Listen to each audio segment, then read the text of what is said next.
Hello, my dear students and my friends. I am Karan Shakya and you are welcome on our channel Chemistry Application. Dear students, अपने इस channel पर class 11-12 की chemistry से लेकर के और जितनी भी हायर लेवल की कंपटीशन की केमिस्ट्री यहाँ पर कवर अप करते हैं, just like IIT JEE, NEET, IIT GATE, CSIR NET, GRF and TGT PGT assistant professor, जितनी भी हायर लेवल की जो कंपटीशन केमिस्ट्री होती है यहाँ पर कवर अप करते हैं।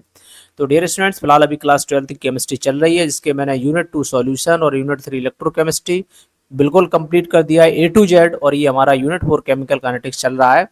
और अगर आप चैनल पर फर्स्ट टाइम आए हैं तो चैनल को सब्सक्राइब करके बेल आइकन को प्रेस कर लें, ताकि डेली का डेली जो वीडियो यहाँ से अपलोड करते हैं वो आपको मिलता रहे।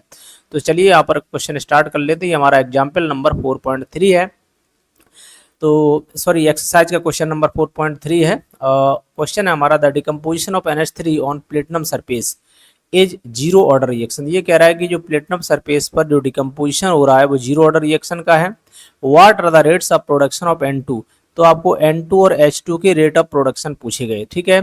तो यहाँ पर जीरो ऑर्डर रिएक्शन है, तो इसका रेट कांस्टेंट से भी हमें पता चल जाएगा कि जीरो ऑर्डर रिएक्शन है। यहाँ पर जो हमने देखा है, ये लिखा हुआ है ना, मोल पर लीटर पर सेकेंड, ये आपकी जो रेट है जीरो ऑर्डर रिएक्शन के लिए यही आपकी रेट होती है, मोल पर लीटर पर सेकेंड। बट आप देखेंगे, अगर आप एनसीईआरटी पढ़ रहे हैं तो एनसीईआरटी में ये रेट गलत दे रखी है। वहां पर क्या रखा है कि वो आपको दे रखा है लीटर पर मोल पर सेकंड दे रखा है, ठीक है। बट ये रेट मैंने यहाँ पर सही करके करेक्ट करके लिख दिया है। तो कुछ क्वेश्चंस ऐसी एनसीईआरटी में बहुत सारी मिस्टेक हैं, तो जहां भी जरूरत पड़ेगी वहां पर मैं करेक्शन कराता चलूंगा। तो चलिए इस क्वेश्चन को आप शुरू करते हैं। क्वेश्चन में आपको निकालना है क्या है, the rate of production of N2। तो सबसे पहले देखो, rate of production of N2 निकालने के लिए करेंगे क्या कि पहले हम डिकम्पोजिशन कराएंगे अमोनिया का। अमोनिया अगर हम डिकम्पोजिशन कराएं तो अमोनिया हमारी गैस होती है, और यहाँ पर जैसे इसको हीट करेंगे तो बेसिकली यहाँ पर हीट करने पर ये हमारा क्या होगा, N2 प्लस H2 में डिसोसिएटेड होगा।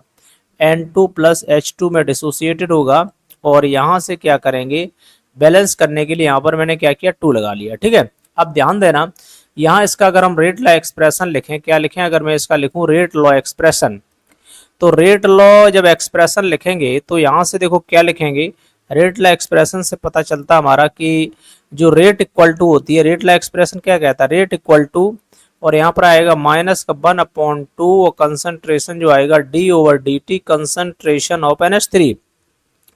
और इसके बाद हमारा आ जाएगा कि इक्वल टू में प्लस का आएगा, प्लस या प्लस साइन आ जाएगा, d/dt कंसंट्रेशन ऑफ N2 आ जाएगा, ठीक है। इसके बाद हमारा आएगा, ये प्लस का साइन है, और इक्वल टू फिर आ जाएगा प्लस का 1/3 d/dt कंसंट्रेशन ऑफ H2। तो ये हमने क्या लिख दिया, सबसे पहले रेट लॉ एक्सप्रेशन लिख दिया। रेट लॉ एक्सप्रेशन में अगर देखा जाए, रेट का मतलब यहाँ पर क्या है, रेट कांस्टेंट दे रखा है, तो वही तो आपकी उसी पे तो रेट डिपेंड कर रही है। तो अगर हम इन दोनों को कंपेयर कर दें, यहाँ से लिख दें k, तो k की जगह हमने लिख दिया कितना, 2.5 इंटू 10⁻⁻⁴, और क्या था हमारा, मोल पर लीटर पर सेकंड था। और इक्वल टू में हमारा कितना है, ये -1/2 यहाँ पर ले लेंगे, माइनस का जो 1/2 और d/dt कंसंट्रेशन ऑफ NH3। तो यहाँ से अगर हम देखें कंसंट्रेशन ऑफ NH3, तो ये तो आपसे पूछा नहीं गया, सॉरी इसको मैं हटा देता हूँ, आपसे पूछा गया है सिर्फ किसका, प्रोडक्शन ऑफ N2 पूछा गया है। तो सबसे पहले हम देखेंगे जो प्रोडक्शन ऑफ N2 है, तो ये जो रेट है वो किसके बराबर है, डायरेक्ट इसी के बराबर है, डायरेक्ट इसके बराबर है। ये जो हमारी रेट है वो किसके बराबर है, इसको देखो आप, ये जो रेट है वो रेट हमारा किससे रिलेशन कर रहा है, डायरेक्टली इसके बराबर है। तो इसके देखो डायरेक्टली इक्वल है, तो हम लिख देंगे कि d/dt of concentration of N2। तो जो rate of production of N2 है वो आपका यही आंसर हो जाएगा, 2.25 इंटू 10⁻⁻⁴ मोल पर लीटर पर सेकेंड, ठीक है। तो फर्स्ट पार्ट का आंसर आ गया। दूसरा हम देखो, ये रेट का कनेक्शन इसके साथ भी है, इसके भी इक्वल है 1/3 के, तो रेट को इसके बराबर कर दो। तो 1/3 के बराबर करेंगे तो 2.5 इंटू 10⁻⁻⁴, और ये आ जाएगा हमारा मोल पर लीटर पर सेकेंड, और इक्वल टू क्या आएगा, 1/3 प्लस का 1/3 d/dt concentration of H2 concentration of H2। यहाँ पर 1/, में जो 3 था वो 3/, वाला जो 3 मल्टीप्लाई में इधर चला जाएगा, जो 1/, में था वो इधर चला गया।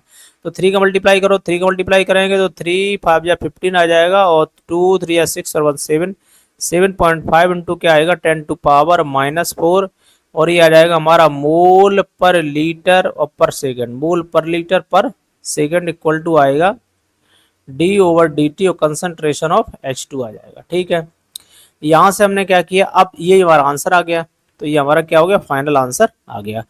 तो इस तरह से कोई प्रॉब्लम नहीं थी, बस आपने क्या किया, रेट एक्सप्रेशन लिखा और इसका भी आंसर आपने बहुत ही आसानी से निकाल दिया। तो आई होप दैट स्टूडेंट्स अगर कहीं भी कोई प्रॉब्लम हो इस क्वेश्चन में तो आप पूछ सकते हैं, अदरवाइज इसको दोबारा देखिए तो सारा पॉइंट क्लियर हो जाएगा। इसके अलावा आपका अपना खुद का कोई केमिस्ट्री का डाउट हो तो वो भी आप पूछ सकते हैं, और अगर आपको पीडीएफ वगैरह कुछ भी चाहिए तो वो भी कमेंट बॉक्स में आप बोल सकते हैं। तो चलिए स्टूडेंट्स, आपके लिए फिलहाल आज के लिए इतना ही रखते हैं, मिलते हैं हम लोग नेक्स्ट क्वेश्चन के साथ, तब तक के लिए थैंक यू, जय हिंद, जय भारत।